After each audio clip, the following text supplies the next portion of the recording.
Welcome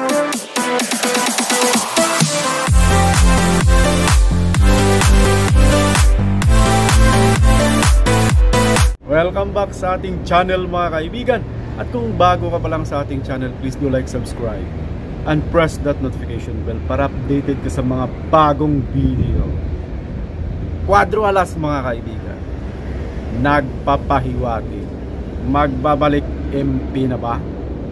Well mga kaibigan, ayon sa kanilang social media page, Cuadro Alas, it's my boy, nakikiusap itong si Cuadro Alas, which alam naman natin na si Jason ang nag-post nito, na ibalato na lang daw ni Manny Pacquiao si Naoya Inoue sa kanya dahil siya lamang ang makakatalo dito. Well mga kaibigan, ang tanong, nasa tamang oras ba ito mga kaibigan, or madidelay na naman ang pangarap ni Cuadro Alas? Dahil alam naman ng karamihan ang balak ni Inoue mga kaibigan. Balak niyang umakyat sa mataas na divisyon. Well, para makalaban ni Cuadro Alas is magpasiklab siya dito mga kaibigan. At tama ang kanyang pahiwating na dapat bumalik siya sa MP promotion mga kaibigan. Dahil nasa tamang business camp siya pag bumalik siya sa MP.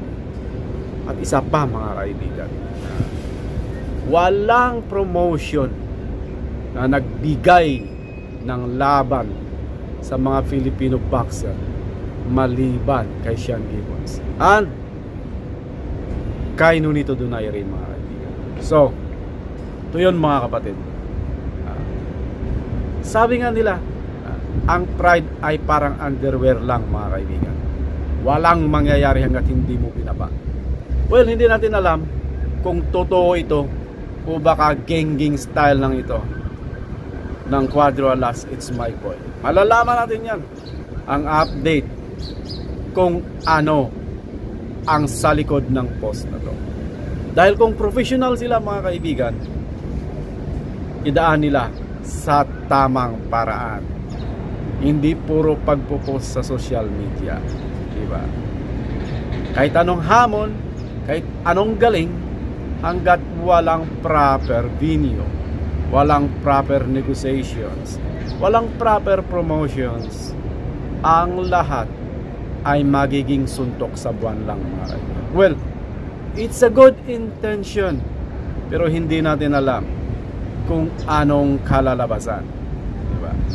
Tulad lang din nang pumunta siya kay Chavit Singson, marami ang natuwa pero wala namang nangyayari.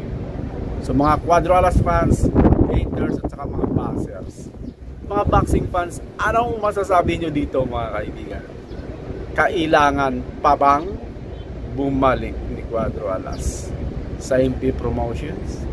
Comment down below at pag-usapan ninyo yan. Thank you so much for watching and see you in our next video. Bye bye.